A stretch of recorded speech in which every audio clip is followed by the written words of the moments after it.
Most people imagine that final night as a scene of passion and romantic betrayal. The truth is something else entirely. What actually happened between Samson and Delilah required a form of psychological manipulation engineered over weeks, involved a sum of silver equivalent to entire dynastic fortunes, and featured a man physically undone by his own gift. This is the story you were never told. Set the real scene in your mind. The Valley of Sorek. On the border between Israel and the Philistine plain, around the year 1100 before Christ. A region of heavy olive groves, low-spreading vineyards and pale stone villages clinging to hillsides. The air carries the warm smell of pressed oil and dust. Inside a whitewashed house, a woman named Delilah prepares the space where a man will soon enter for the last time as himself. 5 lords from the cities of the Philistines have already made their offer. Each of them contributed silver in an amount that would have sustained any craftsman of that era for decades. And no one in that room, in that moment, knows that the fate of an entire nation is about to turn inside those walls. Consider the numbers. The biblical text in Judges chapter 16 verse 5 is surgical. Each of the 5 lords promised 1,100 pieces of silver, 5,500 pieces in total. To frame the scale, a common laborer of that period earned roughly 10 pieces of silver per year. The sum offered to Delilah was equivalent to more than 500 years of accumulated wages from manual work. This was dynastic wealth, the kind of silver that purchased entire properties, complete herds, and the social standing of a bloodline for generations. And she accepted. But the acceptance was not the event. The event was the method. Because Samson was not betrayed in a single night of carelessness, Samson was dismantled across 4 successive attempts, over a period historians estimated weeks, possibly months, inside that same house under the same roof beside the same woman. And every failed attempt should have been a warning. Everyone was ignored. Understand the background. Samson had been a Nazirite from his mother's womb, as described in Judges chapter 13 verses 4 and 5. The Nazirite vow imposed 3 absolute prohibitions: no wine or fermented drink, no contact with corpses, and no razor ever to touch the hair. His 7 locks had grown untouched since birth. For a man in his early to mid-30s, this meant hair that likely fell below the waist, divided into long, heavy plaits marked by years of outdoor life. This was not aesthetics. It was covenant, and the covenant, according to Hebrew theology, was the channel of the strength, not the hair itself. The vow it represented. Breaking the vow broke the channel. Consider the psychological landscape before the final night. Samson arrives at Delilah's house as a tired man, tired in the literal sense. Decades of violence against the Philistines, episodes of hand-to-hand combat against animals and against entire units of soldiers, a life already marked by betrayal at the hands of his first wife at Timnah, as recorded in Judges chapter 14, by the revenge carried out with 300 foxes with torches tied to their tails, and by the slaughter of 1,000 men with a donkey's jawbone at the place called Ramath Lehi. Samson's body was an archive of scars, his mind an archive of losses. Delilah arrives as harbor, at least that is what it appears to be. The first attempt to uncover the secret appears in Judges chapter 16 verse 6. She asks him directly, what is the source of his great strength? Samson lies. He says that 7 fresh bowstrings, not yet dried, would be enough to subdue him. Delilah binds him.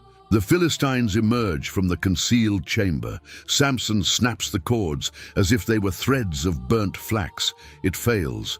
But consider the brutal detail embedded in that moment. Samson knew there were Philistines lying in ambush inside the house.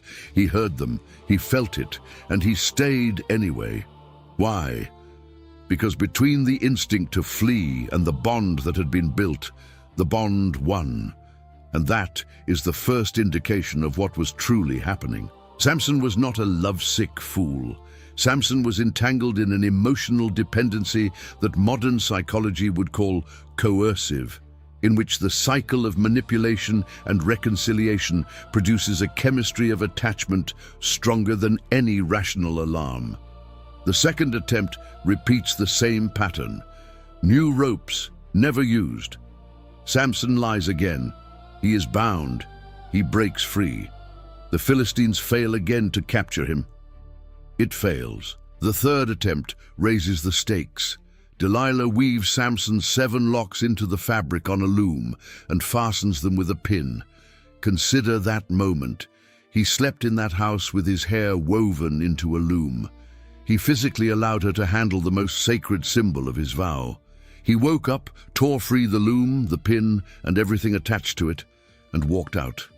But the gesture already said everything. The boundary around the sacred had been eroded. Only one final step remained. It fails. Now measure the emotional assault. Delilah shifts her approach. The text in Judges chapter 16, verse 16, records the formula with clinical precision. She pressed him daily with her words and urged him so that his soul was vexed unto death.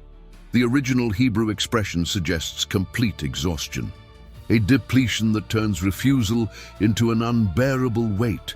Imagine 30, 40, 50 consecutive days of the same question.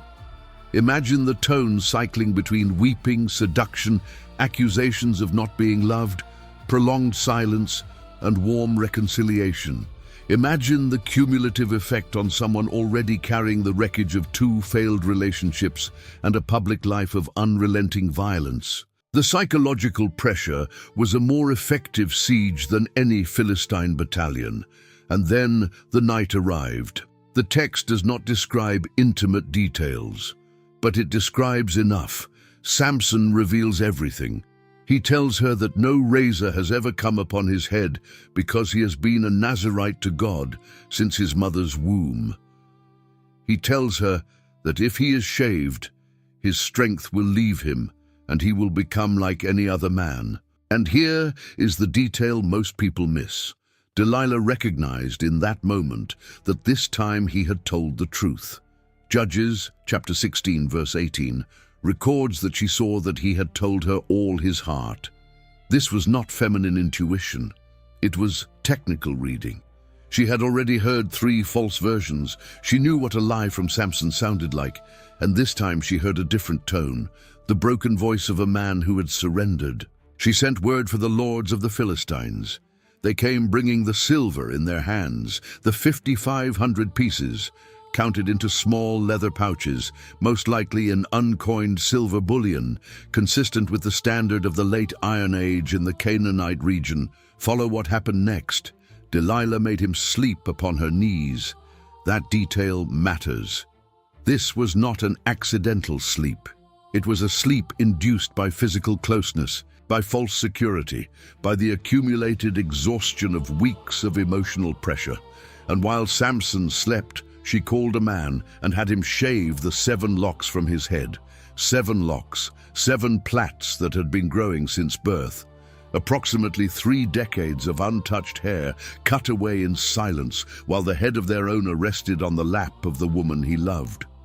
Silence. And here the biblical text makes the most devastating observation in the entire passage. Judges chapter 16, verse 20.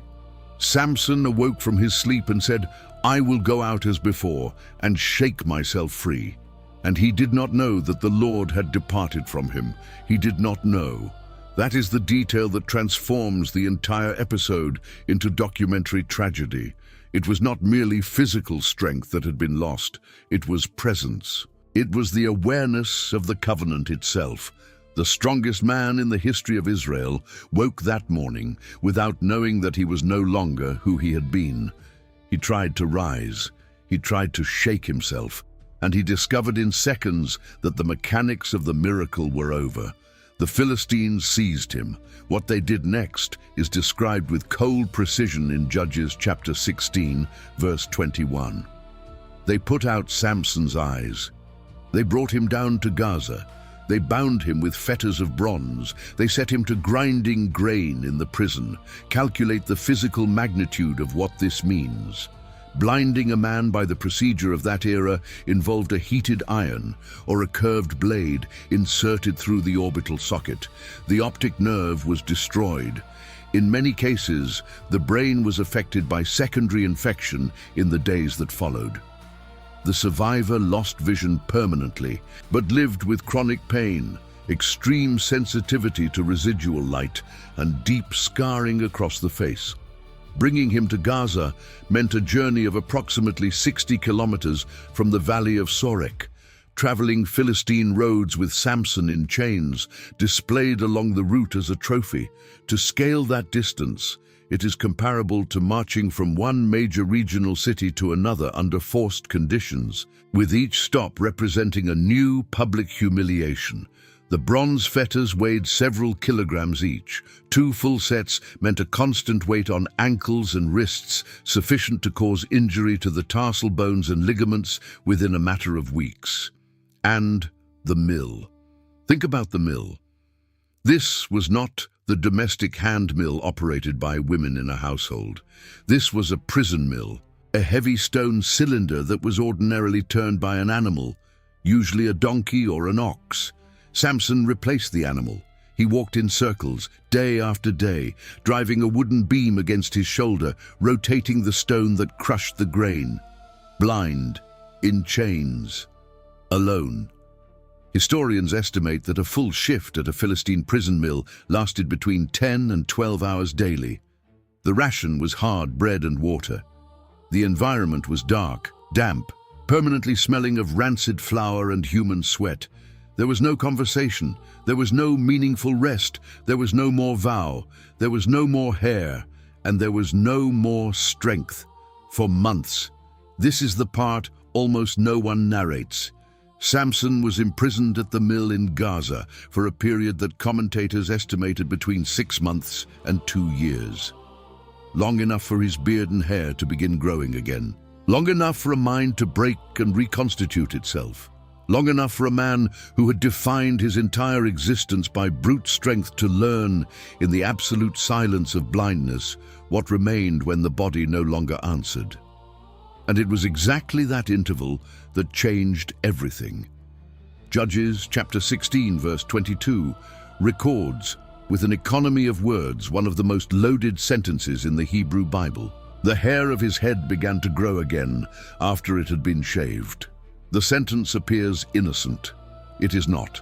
It is the advance announcement of the conclusion. The sacred author wants the reader to know, before the climax arrives, that the covenant had not ended permanently. The channel had been severed, but it could be restored. Consider the scene of the final day. A religious festival in Gaza. The Temple of Dagon, the Philistine deity represented as part man, part fish. The lords of the Philistines assembled to celebrate their victory over the man who had been their military nightmare for decades. The number of people in the temple, according to Judges chapter 16 verse 27, exceeded 3,000 on the roof alone. The total inside and outside was certainly greater. Archaeology helps clarify what a temple of Dagon looked like in that period. Large structures, frequently supported by central wooden columns set on stone bases, with upper galleries capable of holding crowds, and an inner courtyard where the main ritual took place. At Tel Kassil, excavations have revealed Philistine temples with exactly this design.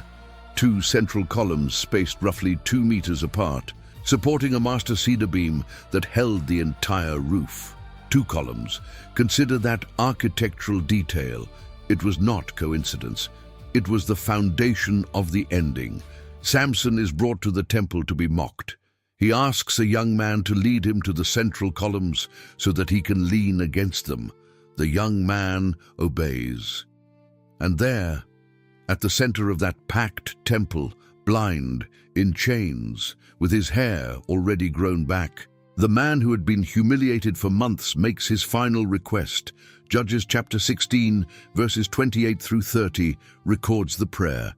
It is brief. He asks God to remember him one more time. He asks for strength for a single act of vengeance for his 2 eyes, and he asks to die with the Philistines. This is not the prayer of prolonged repentance. It is the prayer of a man who understood, in the dark, what he had squandered. And then he pushes. Modern engineers calculate that bringing down 2 central wooden columns in a Philistine temple of that scale would require a lateral force capable of breaking the joint between column and upper beam, a force estimated at several tons, depending on the thickness of the cedar and the age of the structure. For an ordinary man, impossible. For a blind man carrying months of millwork in his shoulders and arms, even more impossible. It happened anyway. The temple collapsed onto the lords of the Philistines, onto the 3,000 on the roof, and onto Samson himself. The text closes the scene with a cold statement. Those he killed at his death were more than those he had killed during his life. The entire military and religious leadership of the Philistines was buried in seconds.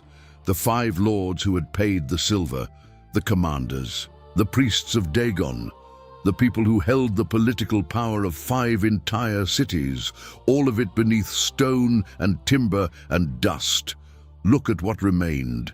Samson's brothers and his father's household came down to Gaza, recovered the body, and carried it back to bury him between Zorah and Eshtaol in the tomb of his father Manoah. 20 years of judgeship. That is the biblical summary of his entire career, as recorded in Judges chapter 16 to verse 31. 20 years, and here the factual record ends, but the story continues beyond the record, because Samson appears centuries later on an unlikely list. The author of the letter to the Hebrews in the New Testament, chapter 11, verses 32 and 33, includes the name of Samson among the heroes of faith, alongside Gideon, David, and Samuel. Not as an example of moral virtue, but as an example of faith that operated in spite of everything. The documentary reading of that inclusion is striking. The New Testament does not soften Samson's failures. It does not invent romantic redemption. It simply observes that in the final moment, faith was present. In the mill, in the dark, in the hair growing back, in the push against the columns. That changes the meaning of the last night with Delilah. Because the last night was not the ultimate defeat. It was the necessary fall that allowed the strength to change its nature. As long as Samson depended solely on the external vow, the covenant was outside him. Long hair, heavy hands, fast victories, and a slow collapse. When the vow was broken and the physical strength disappeared, what remained was something else. It was the recognition that the channel had never been the hair. The channel was the bond. And the bond could be reopened by the breaking of the pride that had sealed it shut. Witness the paradox. The strongest man in the history of Israel only became truly useful when he ceased to be strong. Blind, he was led to the right place.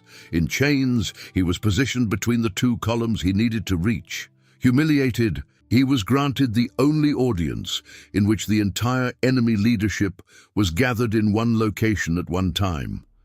Delilah's betrayal, viewed through that lens, ceases to be merely a crime of passion. It becomes a mechanism. The Philistine silver that purchased Samson's secret ended up financing the very destruction of those who paid for it. The 5 lords who applauded the capture died under the stones that the captive brought down, and none of it would have happened without the night he slept upon her knees. Examine the human cost of the entire ark. Samson paid with his eyes. He paid with his freedom.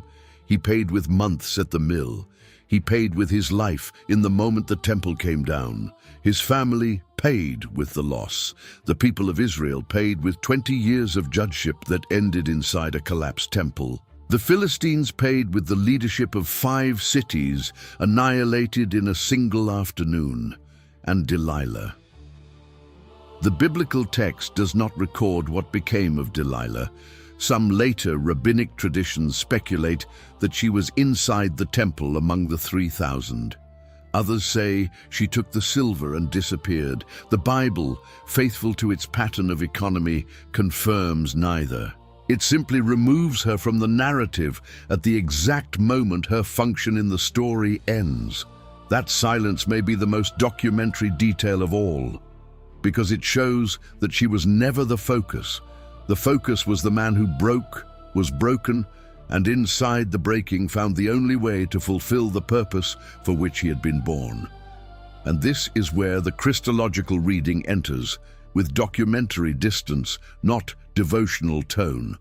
Centuries later, a carpenter born in Bethlehem would walk similar roads, would be handed over by proximity, would be humiliated in public ritual, would have his arms opened between two beams of wood, and would die carrying in his own body more enemies defeated than any brute force could ever have defeated. The difference is that in Christ, the parallel is complete, and the outcome is resurrection. In Samson, the parallel is partial, and the outcome is the tomb between Zorah and Eshtaol, but the shape is the same. The man handed over by closeness, the man destroyed between columns, the man whose death reaches further than his life. The story of the final night between Samson and Delilah, read without the filter of romanticization, reveals something uncomfortable about what it means to belong to something larger than oneself. It shows that raw talent, without an internal vow, expires. It shows that bonds formed out of emotional need can become entry points for losses that no physical strength can prevent. It shows that the most visible defeat can, in certain cases, be the only path to the most enduring victory. The silver was weighed, the hair was cut, the eyes were put out, the mill turned, the hair grew back, the columns fell. And the memory of Samson crossed 3 millennia without losing its weight, still carrying today the paradox of a man who needed to lose everything to understand, in the dark, what had always been asked of him. That night was not about love. It was not about passion. It was not even about betrayal in any purely romantic sense.